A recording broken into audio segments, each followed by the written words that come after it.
नमस्कार। T.S.. Elliott का murder in the cathedral मेरा फेवरेट प्ले होने के बावजूद पूरा अपलोड नहीं हो पा रहा है, अभी टाइम नहीं मिल रहा है, लेकिन जल्द कोशिश करूँगी।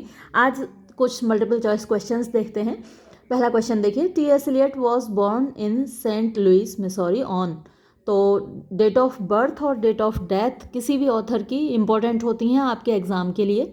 तो ये डेट ऑफ बर्थ है 26 सितंबर 1888 और इधर जो मैंने लिखी है वो उनकी डेट ऑफ डेथ है 1965 4 जनवरी। तो दोनों को नोट कर लीजिएगा।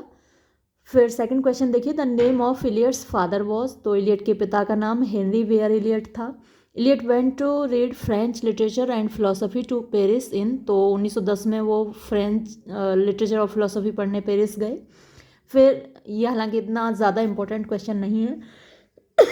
फिर देखिए, the name of Eliot's mother Charlotte Cheney Stearns. ये भी इतना इम्पोर्टेंट नहीं है, लेकिन फिर भी पढ़ लीजिए। लेकिन जो ज़्यादा इम्पोर्टेंट चीज़ है वो टी.एस. एलियट का खुद का नाम है।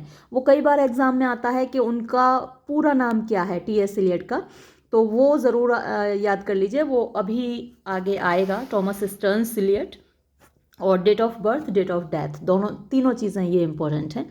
फिर देखिए question number 5th, from 1917 to 1919 Eliot worked as an assistant editor of. तो उन्होंने द इगोइस्ट के असिस्टेंट एडिटर के रूप में इस ड्यूरेशन में काम किया था। From 1919 to 1921 he became a regular contributor to. तो एथेनियम के लिए वो रेगुलर कंट्रीब्यूटर थे। फिर in 1923 Eliot was appointed the editor of. तो वो द क्राइटेरियन के एडिटर अपॉइंट हुए थे। फिर who was chosen as the partner और लाइफ बाय इलियट इन 1915। तो ये उनकी वाइफ थी विवियन हे वुड। हालांकि बाद में इनसे सेपरेशन हो गया था और फ्लेचर इनकी दूसरी वाइफ थी, उनसे शादी की थी। ये यूरोप में आम बात होती है, एक शादी अगर किसी ने की है तो वो आश्चर्य की बात है। अगर 4 शादियां की हैं, 3 शादियां की हैं, 2 शादियां की हैं, तो वो आश्चर्य की बात नहीं होती। फिर देखिए, which of the essays has not been written by Eliot. तो टी.एस. एलियट अपनी पोइम्स के लिए जाने जाते हैं, अपने ड्रामास के लिए जाने जाते हैं, अपने क्रिटिकल एसेज के लिए जाने जाते हैं। तो ये जो एसेज दे रखे हैं इनमें ये तीनों इलियट के ही हैं, द सेक्रेड वुड, डांटे, होमेज टू जॉन ड्राइडन। लेकिन ऑन डूइंग नथिंग ये बहुत अच्छा ऐसे है और मैंने अपलोड भी किया है। जे.बी. प्रीस्टले का है ये ऐसे, और इलियट का नहीं है। फिर 10th क्वेश्चन देखिए, which of the following poems is not of Eliot. तो इनमें से कौन सी पोइम इलियट की नहीं है। वेस्टलैंड इलियट ने लिखा है, हॉलोमैन इलियट ने लिखा है, प्रूफ्रोक भी इलियट ने लिखा है। याद रखिएगा, उनके ये कुछ मेन पोइम्स हैं जो इनके बारे में आपको मालूम होना चाहिए। वेस्टलैंड तो बहुत ज़्यादा फेमस है, लेकिन काफ़ी लंबी पोइम है तो अभी अपलोड नहीं हुई है। टिंटर्न एबी इलियट की नहीं है, लेकिन है किसकी वो भी आपको मालूम होना चाहिए। ये विलियम वर्ड्सवर्थ की पोइम है और मैंने अपलोड भी की है आपके लिए। क्वेश्चन नंबर 11 देखिए, which of the following is not play written by Eliot. ये थोड़ा सा सेंटेंस स्ट्रक्चर गलत है, लेकिन क्वेश्चन तो सही पूछा गया है कि इनमें से कौन सा ड्रामा इलियट ने नहीं लिखा है। सही सेंटेंस होना चाहिए, which of the following plays is not written by Eliot, ऐसे सही सेंटेंस होगा वो। तो यहाँ जो 4 प्लेस दिए गए हैं इनमें से द राइवल्स टी.एस. एलियट का नहीं है, लेकिन वो है किसका वो भी आपको मालूम होना चाहिए। वो शेरिडन का है। फिर क्वेश्चन नंबर 12 देखिए, Eliot was awarded the Nobel prize for literature. बहुत इंपॉर्टेंट क्वेश्चन है, ज़रूर याद रखिएगा। 1948 में उनको नोबेल प्राइज़ मिला था लिटरेचर का। अक्सर एग्जाम में ये क्वेश्चन ज़रूर पूछा जाता है। टी.एस. एलियट डाइड, तो ये मैंने आपको पहले ही बता दी, उनकी डेट ऑफ डेथ बहुत इंपॉर्टेंट है। Which of the following poems is not of Eliot. इनमें से कौन सी पोइम इलियट की नहीं है। तो जो 4 ऑप्शंस हैं उनमें से इमॉर्टलिटी ओड इलियट की नहीं है, लेकिन किसकी है वो भी आपको पता होना चाहिए। ये वर्ड्सवर्थ की पोइम है। पीछे टिंटर्न एबी आया था, वो भी विलियम वर्ड्सवर्थ की थी। और ये सारी पोइम्स भी बहुत फेमस हैं, तो आपको मालूम होना चाहिए कि वो हैं किसकी। फिर देखिए, which of the following is not the play written by Eliot. तो ये जो ड्रामास 4 दिए गए हैं इनमें से कौन सा इलियट ने नहीं लिखा है। तो ये the way of the world Eliot ने नहीं लिखा है, बाकी तीनों इलियट के हैं। The way of the world किसका है, विलियम कॉन्ग्रीव का है, ये भी आपको मालूम होना चाहिए। विच play of Eliot is religious in theme, तो जो इन चारों ड्रामाज में से रिलीजियस थीम किसकी है, मर्डर इन द कैथेड्रल की है, जो आपके सिलेबस में है. Which play of Eliot appears to be like a typical comedy of intrigues, तो द कॉन्फिडेंशियल क्लर्क है जो कि एक कॉमेडी ऑफ इंट्रीग्स जैसा लगता है. फिर which play of Eliot is a drawing room comedy, तो एक ड्राइंग रूम कॉमेडी के रूप में हम द फैमिली रियूनियन को जानते हैं. फिर which play of Eliot is known as the best poetic drama, तो बेस्ट पोइटिक ड्रामा के रूप में हम मर्डर इन द कैथेड्रल को जानते हैं. और जितनी जल्दी हो सकेगा मैं इसको अपलोड करने की कोशिश करूँगी. फिर देखिए which of the following is not the feature of poetic drama, तो इनमें से कौन सा फीचर नहीं है पोइटिक ड्रामा में. Union of imagination and intellect ज़रूर होता है, ये फीचर रहता है. इमेजिनेशन होती है, इंटेलेक्ट होती है, दोनों का यूज़ होता है. A fusion of poetry and drama, poetry और ड्रामा का फ्यूज़न होता है. फ्यूज़न मीन्स मिक्सचर, दोनों चीज़ें हैं, पोइट्री भी है वहाँ पर और ड्रामा भी है. नेक्स्ट ऑप्शन देखिए non traditional plot and characters, तो जो प्लॉट है और कैरेक्टर्स हैं वो नॉन ट्रेडिशनल होते हैं उसमें. जैसे आप देखते हैं टॉमस बैकेट को, और जो सिचुएशंस हैं उसकी वो भी नॉर्मल नहीं है, मतलब नॉन ट्रेडिशनल ही हैं एक तरीके से. और realistic presentation and vivid characters, तो ये फीचर कम देखने को मिलता है पोइटिक ड्रामा में. रियलिस्टिक प्रेजेंटेशन जैसे आप जॉन गोल्सवर्दी के ड्रामाज में देखते हैं वो रियलिस्टिक होता है. फिर देखिए question number 21, which age witness Eliot as a dramatist, तो इलियड एज अ ड्रामेटिस्ट किस एज में हुए हैं, किस युग में हुए हैं, किस सेंचुरी में हुए हैं, तो वो 20th सेंचुरी के ड्रामेटिस्ट हैं. डी आंसर सही होगा. फिर which play of Iliad appeared in 1949 10 years after the family reunion, तो ये बात हो रही है यहाँ द कॉकटेल पार्टी की. फिर who is not the dramatist of poetic drama, तो इनमें से कौन पोइटिक ड्रामा नहीं लिखता है, तो इसमें विलियम वाइकरली का नाम रहेगा. Question number 24, who is not the contemporary of Iliad, तो इनमें से इलियड के कंटेम्परेरी कौन नहीं है, तो बाकी तो इलियड के कंटेम्परेरी हैं, विलियम कॉन्ग्रीव नहीं है, जिनका भी the way of the world आपने पढ़ा था, कॉमेडी ऑफ मैनर्स है वो. फिर देखिए where was T S. Eliot born, तो टी.एस. इलियट का जन्म कहाँ हुआ था, ये फर्स्ट क्वेश्चन में भी आ चुका था, सेंट लुइस मिसौरी. फिर देखिए question number 26, murder in the cathedral was composed in, तो 1935 में ये लिखा गया. फिर when the play was first stage who was the producer of the play, तो जब इसको पहली बार स्टेज किया गया, इसका मंचन हुआ, तो इसके प्रोड्यूसर ई मार्टिन ब्रोनी थे. फिर the tragedy murder in the cathedral contains history and it is a sort of historical dramatic narrative है ये. फिर देखिए हु वॉज टॉमस बैकेट, ये बहुत इंपॉर्टेंट क्वेश्चन है. Chancellor and arc bishop of Canterbury, आपको याद रखना है कि टॉमस बैकेट जो कि हीरो हैं इस ड्रामा के, वो कौन थे, आर्क बिशप ऑफ कैंटरबरी और चांसलर. और जो क्वेश्चंस मैं आपको इम्पोर्टेंट बताऊं तो मान लीजिए कि वो इम्पोर्टेंट हैं, जब आप क्वेश्चन पेपर देखेंगे तो आप मेरा शुक्रिया अदा करेंगे. नेक्स्ट क्वेश्चन देखिए, the play opens with the singing of, तो ये प्ले जब शुरू होता है तो कौन गा रहा है, विमेन ऑफ कैंटरबरी, तो कैंटरबरी की महिलाएं वहाँ पर गा रही हैं कोरस की फॉर्म में. फिर हु टेल्स द प्रीस्ट, और ये ज़रूर याद रखिएगा कि कोरस किन से मिलकर बना है, ये भी कई बार एग्जाम में पूछा जाता है कि मर्डर इन द कैथेड्रल का जो कोरस है वो किन से मिलकर बना है, तो वो उसमें कैंटरबरी की महिलाएं हैं, विमेन ऑफ कैंटरबरी हैं. फिर who tells the priest that the women who were singing to have peace speak better than the priest know, तो ये कौन बताता है प्रीस्ट को कि दैट द वुमेन की, वो जो महिलाएं जो गा रही थी कि उनको शांति मिले और वो बेहतर बोलती हैं प्रीस्ट से, यानी जो पुजारी लोग हैं उनसे बेहतर वो बोलती हैं, बेहतर जानती हैं. तो ये टॉमस बैकेट का कथन है. हु एंटर्स, नेक्स्ट क्वेश्चन है 32, who enters and reminds Thomas of the previous meetings at Clarendon, तो ये कौन टॉमस से कहता है, उसको याद दिलाता है पुरानी मुलाकात, वो सेकंड टेम्प्टर है. फिर who admires the unbending will of Thomas, तो जो टॉमस की अनबेंडिंग माने न झुकने वाली, विल माने इच्छा शक्ति है, उसको कौन एडमायर करता है, यानी उसकी प्रशंसा कौन करता है, तो ये फोर्थ टेम्प्टर करता है। फिर question number 34, who preaches in the cathedral on Christmas morning of 1170। ये बहुत इंपॉर्टेंट क्वेश्चन है कि क्रिसमस की जो सुबह होती है 1170, ज़रूर याद रखिएगा, सन 1170। ये जो घटनाएं हैं इस ड्रामा में आप देखते हैं मर्डर इन द कैथेड्रल में, वो सन 1170 यानी 1170 की घटनाएं हैं। और क्रिसमस वाले दिन कौन भाषण देता है कैथेड्रल में, तो वो आर्क बिशप है ना, टॉमस बेकेट। फिर देखिए, the second part of the play begins with the song sung by. तो सेकेंड पार्ट शुरू होता है प्ले का, वो एक गीत गाया जा रहा है कोरस के द्वारा।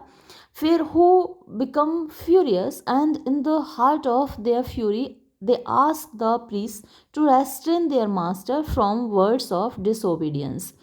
तो ये किसके बारे में बात हो रही है, द 4 नाइट्स के बारे में बात हो रही है। फिर who enters and wants the women not to be overjoyed on his return because there may be something painful in the womb of futurity. तो कौन है जो चेतावनी देता है, प्रवेश करता है और चेतावनी देता है महिलाओं को कि ज़्यादा खुश मत हो उनकी एंट्री पर, क्योंकि भविष्य के गर्भ में क्या छिपा है वो पेनफुल हो सकता है, दर्दनाक हो सकता है। तो ये टॉमस बेकेट का कथन है। फिर who enter and madly shout where is Becket the traitor of the king. तो कौन एकदम पागलपन के साथ घुसता है और चिल्लाता है कि बेकेट जो कि गद्दार है राजा का, वो कहाँ है। तो ये नाइट्स हैं जो इस तरीके से चिल्लाते हुए घुसते हैं। फिर next question, who tells Thomas that England is the land of Normans and they are Normans while the king is Angevin. तो ये इंग्लैंड कौन कहता है टॉमस से कि इंग्लैंड जो है वो नॉर्मन्स का देश है, और तुम भी नॉर्मन मैं भी नॉर्मन, और ये जो राजा है ये एंजेविन है। एंजेविन एक काउंटी है इंग्लैंड में जिसका नाम है अंजू, ANJOU। तो उस काउंटी के जो काउंट्स होते हैं वो एंजेविन कहलाते हैं। तो जो ये राजा थे वो उस काउंटी के यानी अंजू काउंटी के काउंट्स भी रहे थे। तो ये जो कथन है वो थर्ड टेम्प्टर के द्वारा कहा जाता है कि भाई तुम नॉर्मन हो और मैं भी नॉर्मन, और ये जो राजा है चलो इसके खिलाफ जाते हैं क्योंकि ये तो एंजेविन है। नेक्स्ट क्वेश्चन देखिए, Becket embraces his tragic lord shedding radiance of religious faith like Jesus Christ, है ना। तो जीसस क्राइस्ट की तरह वो अपने ट्रेजिक फेथ को एम्ब्रेस कर लेते हैं यानी अडॉप्ट कर लेते हैं, अपना लेते हैं। Thomas Becket has been presented in the play as. तो टॉमस बेकेट को प्रस्तुत किया गया है इस नाटक में एक आइडियल ट्रेजिक हीरो के तौर पर। Question number 42, murder in the cathedral dramatizes Becket as a type of Christian heroism conquering pride attaining martyrdom. यानी एक ऐसा क्रिश्चियन हीरो दिखाया गया है उनको जो गर्व पर कंकर माने जीतना होता है, जो अपने गर्व को जीतते हैं, और अटेन माने प्राप्त करना होता है, मार्टिरडम माने शहादत प्राप्त करते हैं। फिर question number 43, who is he who determines the character of the entire play. तो वो कौन है इस पूरे नाटक का कैरेक्टर डिटर्मिन करते हैं, सुनिश्चित करते हैं, तो वो टॉमस बेकेट हैं। फिर नेक्स्ट क्वेश्चन देखिए, what is the central theme of the play. तो इस नाटक की मुख्य विषय वस्तु क्या है, वो मार्टिरडम यानी शहादत है। फिर नेक्स्ट क्वेश्चन देखिए, there is no danger for us and there is no safety in the cathedral. तो हमारे लिए कोई ख़तरा नहीं है और कैथेड्रल में भी तो कोई सुरक्षा नहीं है, हिफाजत नहीं है। तो ये बात कौन कहता है, कोरस यानी जो महिलाएं हैं कैंटरबरी की वो कहती हैं। फिर they know and do not know what it is to act और सफ़र। तो ये किसका कथन है, ये बेकेट का ही कथन है। फिर who says men's life is a cheat and a disappointment. तो ये कौन कहता है, 4 टेम्प्टर्स कहते हैं। फिर who we have not been happy my lord we have not been too happy who says. तो ये कोरस का कहना है। while I ate out of king's dish to become servant of God was never my wish। तो जब मैं राजा की dish में से खाता था, राजा की प्लेट में से खाता था, तो ईश्वर का सेवक बनना कभी मेरी इच्छा नहीं थी। यानी या तो आप सत्ता का साथ देंगे या ईश्वर के प्रति समर्पित होंगे। तो ये किसका कथन है, ये टॉमस बेकेट का ही कथन है। और अब देखिए 50th question, and suffering is action neither does the agent suffer not the patient act who states. तो ये किसका कथन है, टॉमस बेकेट का कथन है। ये दूसरी बुक है और यहाँ भी कुछ क्वेश्चंस दिए हुए हैं, हो सकता है कुछ रिपीटेशन हो, लेकिन रिपीटेशन का मतलब यह है कि वो क्वेश्चन ज़्यादा इंपॉर्टेंट है। Who wrote murder in the cathedral, ये आपको मालूम ही है, टी.एस. एलियट ने लिखा है। What is the full name of T S. Eliot, ये बहुत इंपॉर्टेंट क्वेश्चन है, मैंने आपको शुरू में भी बताया था, थॉमस स्टर्न्स एलियट, ये अक्सर एग्जाम में रहता है। व्हेन वॉज ही बॉर्न, तो ये आप पहले ही जान चुके हैं, date of birth, date of death, दोनों इंपॉर्टेंट हैं। In which university did Eliot study Sanskrit, तो किस यूनिवर्सिटी में उन्होंने पढ़ाई की थी, हार्वर्ड यूनिवर्सिटी में उन्होंने अपनी शिक्षा ग्रहण की थी। फिर in which year did he get Nobel prize, बहुत इंपॉर्टेंट क्वेश्चन है, 1948 में उनको नोबेल प्राइज मिला। किसी क्वेश्चन पर अगर मैं एम्फेसिस देती हूँ, जोर देकर कहती हूँ कि बहुत इंपॉर्टेंट है, इसका मतलब पिछले 20-21 सालों से जो मैं देख रही हूँ क्वेश्चन पेपर्स, उनमें ये क्वेश्चन रिपीट हो रहे हैं, इसलिए मैं आपको बोल रही हूँ। फिर देखिए, in which year the Waste Land was publish, तो वेस्टलैंड कब प्रकाशित हुआ, 1922 में प्रकाशित हुआ। Which work is not written by Eliot, तो इनमें से कौन सा वर्क ऐसा है जो एलियट ने नहीं लिखा है, तो जो 4 वर्क दिए हुए हैं उनमें ओड टू ऑटम एलियट का नहीं है। अच्छा, टी.एस. एलियट के वर्क्स की लिस्ट एक बार ज़रूर देख लीजिएगा, और क्योंकि ऐसा क्वेश्चन कई बार आता है कि इनमें से कौन सी पोइम एलियट की नहीं है, या इनमें से कौन सा ड्रामा एलियट का नहीं है, ये क्वेश्चन कई बार आते हैं एग्जाम में। फिर क्वेश्चन देखिए कि ये मर्डर इन द कैथेड्रल कब पब्लिश हुआ, पहले भी आ चुका है ये क्वेश्चन और बहुत इंपॉर्टेंट भी है, 1935 में ये प्रकाशित हुआ। फिर इन विच ईयर, हाँ ये बहुत इंपॉर्टेंट है, पहले भी आ चुका है, लेकिन फिर से मैं इस पर जोर देकर कहूँगी कि सर थॉमस बैकेट, इनका मैंने कई बार सर बोल दिया है, सेंट थॉमस बैकेट का मर्डर कब हुआ था, तो 1170 की घटना है ये, ज़रूर याद रखिएगा, बहुत ज़्यादा इंपॉर्टेंट है ये। How many knights are there in the play, तो इस नाटक में 4 नाइट्स हैं। Chorus in the play is a group of, बहुत इंपॉर्टेंट क्वेश्चन है, पुअर वुमेन ऑफ कैंटरबरी, तो जो कोरस है वो कैंटरबरी की महिलाओं का एक समूह है।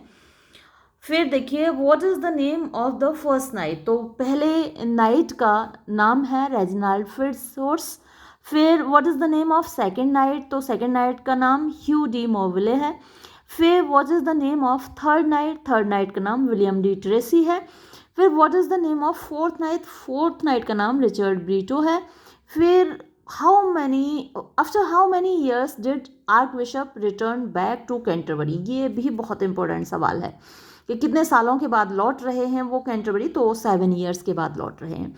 फिर next question, name the king who is mentioned in the play, तो जो राजा का नाम है वो राजा हेनरी सेकंड है। फिर देखिए, how many tempters are in the play, तो इस नाटक में टेम्पटर्स कितने हैं, 4 हैं, 4 हैं। What is signified by the first tempter, तो जो पहला टेम्पटर है वो किस चीज़ का प्रतीक है, या फिर क्या टेम्पटेशन है उसकी, सेंसुअस प्लेजर्स, यानी आपको खूब मज़े करने को मिलेंगे, इंद्रिय सुख भोगने को मिलेंगे। इसके बाद देखिए, द सेकेंड टेम्पटर डिनोट्स, तो जो दूसरा टेम्पटर है वो क्या प्रलोभन देता है, क्या लालच देता है, अलायंस विद बैरन्स, के बैरन्स के साथ अलायंस कर लो, हाथ मिला लो बैरन से।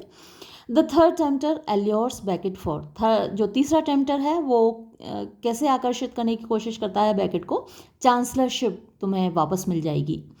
फिर क्वेश्चन नंबर 22 देखिए, in which country did Becket take shelter, तो किस देश में बैकेट ने शरण ली थी, फ्रांस में उन्होंने शरण ली थी।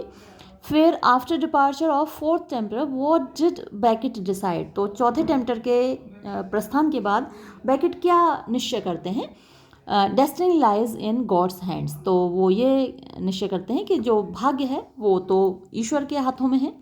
फिर in which month does the incident take place, तो जो घटनाएं हैं इसकी वो दिसंबर के महीने में घटित होती हैं, है ना, क्रिसमस सीजन है।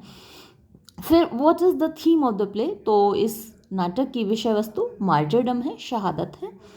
इट इज़ कॉल्ड, इसको कहा जाता है, पोइटिक ड्रामा कहा जाता है। फिर question number 27, chorus was use first, तो सबसे पहले कोरस का प्रयोग कहाँ किया गया था, ग्रीक ड्रामा में किया गया था, और आपने मेरे साथ इडिपस रेक्स पढ़ा है, वहाँ इसका यूज़ हुआ है, और वहाँ बाकायदे वो एक कैरेक्टर है। फिर देखिए question number 28, the concept of tempters has been taken from, तो ये जो टेम्पटर्स का कंसेप्ट है ये कहाँ से लिया गया है, मॉरलिटी प्लेज से। मॉरलिटी प्लेज, मिरेकल प्लेज, है ना, ये इनके पर अलग से एक वीडियो अपलोडेड है, आपने देखा ही होगा। फिर which play is not written by T S. Eliot, तो इनमें से कौन सा नाटक टी.एस. एलियट ने नहीं लिखा है। जो 4 नाटकों के नाम दिए गए हैं, इनमें से ओथेलो आप जानते हैं, वो शेक्सपियर ने लिखा है। फिर क्वेश्चन देखिए 30, in which year did T S. Eliot die, तो ये बहुत इंपॉर्टेंट क्वेश्चन है, आप पहले ही जानते हैं कि 1965 में उनकी मृत्यु हुई। और ये एक और किताब है, मैं कई सारी बुक्स से आपके लिए तैयार करती हूँ वीडियोस, तो कई बार आपका जो सवाल होता है कि किस बुक से तैयार किया है, किस बुक से बनाया है, तो वो सवाल का जवाब देना आसान नहीं होता मेरे लिए। फिर देखिए यहाँ इस बुक में देखिए, हो सकता है कुछ रिपीटेशन हो 1-2 क्वेश्चन का, लेकिन इम्पोर्टेंट है आपके लिए। What is the complete name of T S. Eliot, ये बहुत ज़रूर याद कर लीजिए। वो वेयर वॉज एलियट बॉर्न, तो ये भी आ चुका है, सेंट लुइस मिसौरी। फिर when did T S. Eliot get Nobel prize, तो ये भी रिपीटेशन है, लेकिन तीनों ही क्वेश्चंस अपने आप में बहुत इंपॉर्टेंट है, जिनमें से ये दोनों बहुत ज़्यादा इंपॉर्टेंट हैं, टी.एस. एलियट का नाम और प्लस उनको नोबेल प्राइज़ का मिला। फिर देखिए इन विच कॉलेज नहीं, वैसे यहाँ यूनिवर्सिटी होना चाहिए, did Eliot pursue his higher education, तो उन्होंने अपना जो उच्च शिक्षा ग्रहण की वो हार्वर्ड यूनिवर्सिटी से की। फिर the poem the love song of J Alfred Prufrock was first publish in 1915 at the request of which poet, Ezra Pound की रिक्वेस्ट पर। Whom did Eliot get married in the summer of 1915, तो Vivian Heywood, इनका नाम पहले भी आ चुका है, लेकिन इनसे सेपरेशन इनका हो गया था और फिर फ्लेचर से शादी हुई थी।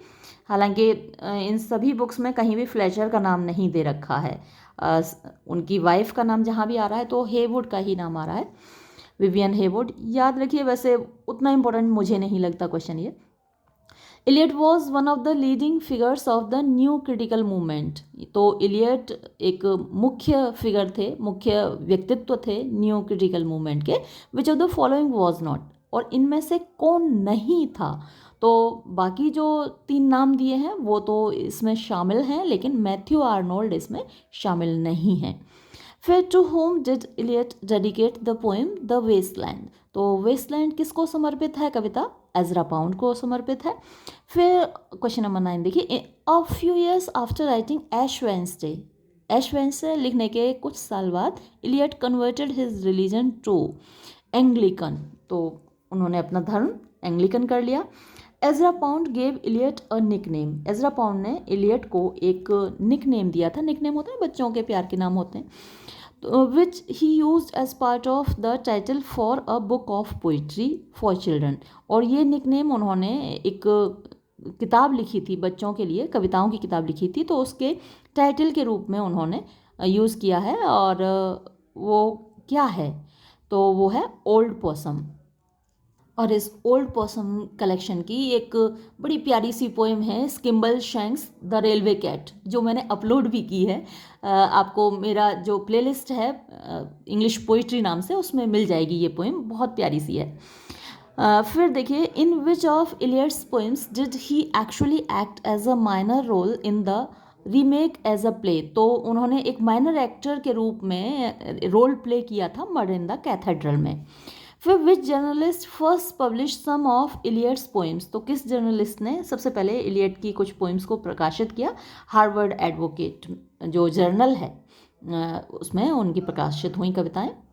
फिर क्वेश्चन नंबर 13 देखिए, what does compel the chorus to bring them to Canterbury, यानी क्या चीज़ है जो मजबूर करती है कोरस को कैंटरबरी आने के लिए, तो इसका आंसर डी है, an act which their eyes, इसमें थोड़ा स्पेस होना चाहिए देयर और आइज के बीच में, आर कंपेल टू विटनेस, यानी कुछ ऐसा होने वाला है जो उनकी आँखों को देखने के लिए मजबूर होना है, यानी ऐसा उनके भाग्य में है और उनको देखना ही पड़ेगा।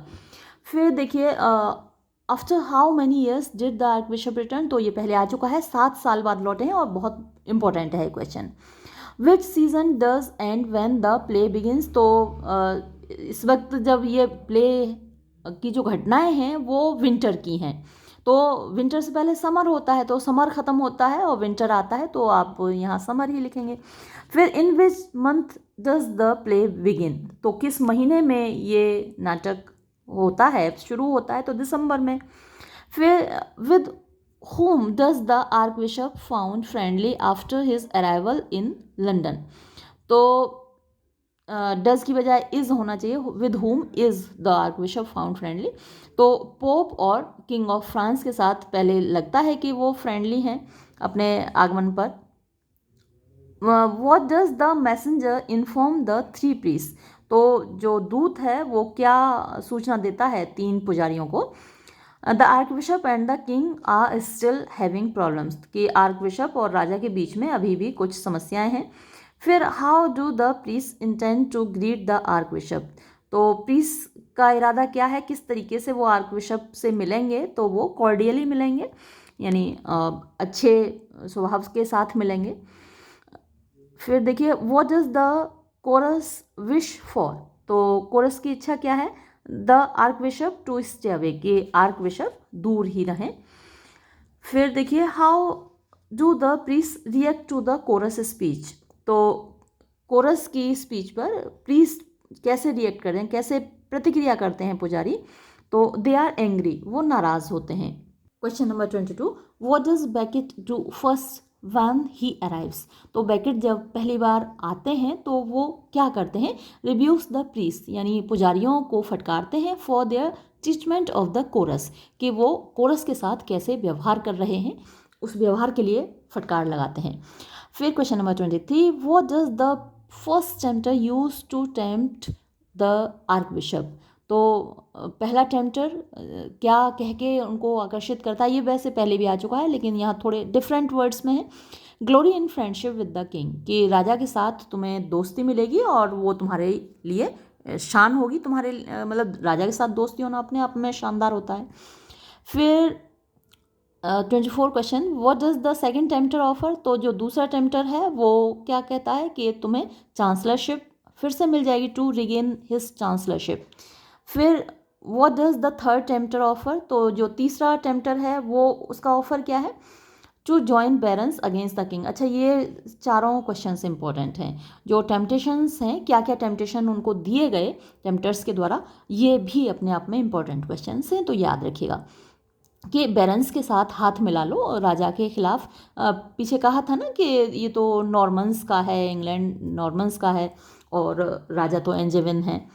तो ये तीसरे टेम्पटर का है लालच. फिर what does the fourth tempter offer? तो जो चौथा टेम्पटर है वो मार्टिरडम, यानी ग्लोरी आफ्टर डेथ, मौत के बाद यश मिलेगा. फिर देखिए हाउ मेनी टेम्पटर्स वर एक्सपेक्टेड? तो उम्मीद कितने टेम्पटर्स की थी? 3 की थी लेकिन 4 हैं. फिर what does of the following happen in the interlude section of the play? तो ये इसमें से मतलब क्या होता है, जो 4 ऑप्शन दिए हैं इंटरल्यूड में क्या होता है? The archbishop preaches sermon. तो इंटरल्यूड में, यानी 2 तो एक्ट हैं, 2 तो पार्ट हैं इस ड्रामा के और बीच में एक इंटरल्यूड है. तो इंटरल्यूड में वो भाषण देते हैं. ये भी अपने आप में इम्पोर्टेंट क्वेश्चन है कि इंटरल्यूड में क्या होता है. इंटरल्यूड में आर्कबिशप अपना भाषण देते हैं. फिर देखिए who said it would not be well if he should return? तो अच्छा नहीं होगा अगर वो लौट के आते हैं, कुछ गड़बड़ हो जाएगी. तो ये कोरस ही कहता है शुरुआत में ही. फिर किंग रूल्स और barons rule, we have suffered, यानी चाहे राजा का राज हो चाहे बैरन्स का राज हो, हमने तो कष्ट ही उठाए. We have suffered various operations, operation अत्याचार होते हैं, वेरियस माने विभिन्न होते हैं, और सफ़र माने हम पीड़ित रहे हैं, कई सारे अत्याचार हमारे ऊपर हुए हैं. बट मोस्टली, लेकिन ज़्यादातर, we are left to our own devices, यानी हमको हमारे हाल पे छोड़ दिया गया है. एंड वी आर कंटेंट, और हम संतुष्ट हैं. If we are left alone, अगर हमको हमारे हाल पे ही छोड़ दिया जाए. Who made this statement? तो ये जो कथन है वो कोरस का ही है. फिर क्वेश्चन नंबर 31 देखिए, destiny waits in the hands of God not in the hands of statesman who speak the statement. तो ये किसका कथन है? कोरस का है. फिर फॉर गुड और ill let the wheel turn, the wheel has been still these 7 years, यानी चाहे अच्छा हो चाहे बुरा हो लेकिन पहिए को घूमते रहना चाहिए. यानी जो भाग्य का पहिया है उसको घूमने दो. 7 साल से वो पहिया नहीं घूमा है, रुका हुआ है. एंड नो गुड, कुछ अच्छा नहीं हुआ. फॉर इल और गुड, चाहे अच्छा हो या बुरा, लेट द व्हील टर्न, यानी पहिए को घूमने दो, भाग्य के पहिए को. Who did speak this statement? तो ये कोरस का कथन है. फिर देखिए, where does the chorus want the archbishop to go leaving them. तो जो कोरस है क्या चाहता है कि आर्कबिशप उनको छोड़कर कहाँ चले जाएं, तो फ्रांस चले जाएं। फिर real power is purchase at price of a certain submission, यानी जो वास्तविक ताकत है वो परचेज की जाती है, खरीदी जाती है, क्या कीमत देके, at price of certain submission, यानी आपको सबमिशन करना होता है, आपको झुकना होता है, समर्पण करना होता है। वो डिड स्पीक दिस स्टेटमेंट, तो ये द सेकेंड टेम्पटर, दूसरे टेम्पटर का ये स्पीच है।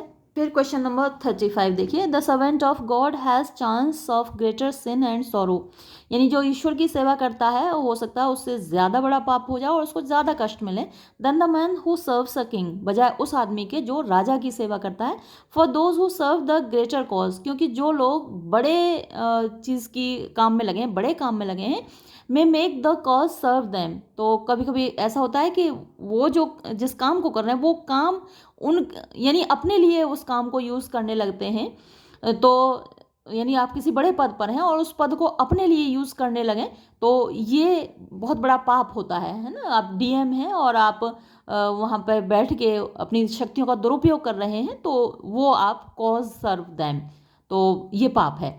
Who did speak this statement, तो ये किसका कथन है, आर्क बिशप का है। फिर देखिए, you come with applause you with rejoicing but you come bringing death into Canterbury, for whom does the statement refer, यानी तुम आए हो, तुम्हारी आने पर तालियां बजी हैं, लोग खुश हो रहे हैं, लेकिन तुम कैंटरबरी में मौत लेकर आए हो, तो ये किसके लिए कहा गया है, ये आर्क बिशप के लिए कहा गया है। फिर the division of the play consist of, तो इस प्ले का जो डिवीज़न है मैं आपको अभी अभी बताया था और ये इम्पोर्टेंट भी है अपने आप में, जो 4 ऑप्शन आपको दिए गए हैं उनमें से ये डिवीज़न है जो डी है, यानी पहले पार्ट 1 है, फिर एन इंटरल्यूड, एक इंटरल्यूड है जिसमें कि आपको याद रखना है आर्क बिशप अपना भाषण देते हैं, और फिर पार्ट 2 यानी दूसरा भाग है उसका। और ये इस वीडियो का आखिरी सवाल होगा, which day does the sermon of archbishop take place. Archbishop के बाद यहाँ थोड़ा स्पेस होना चाहिए कि जो आर्क बिशप का भाषण है वो किस दिन होता है, इंटरल्यूड में होता है, लेकिन दिन कौन सा है, वो क्रिसमस मॉर्निंग है। तो ये आपको याद रखना है। और मेरे हिसाब से इतने क्वेश्चंस काफ़ी होंगे और मैं वीडियो यहीं समाप्त करूँगी। धन्यवाद।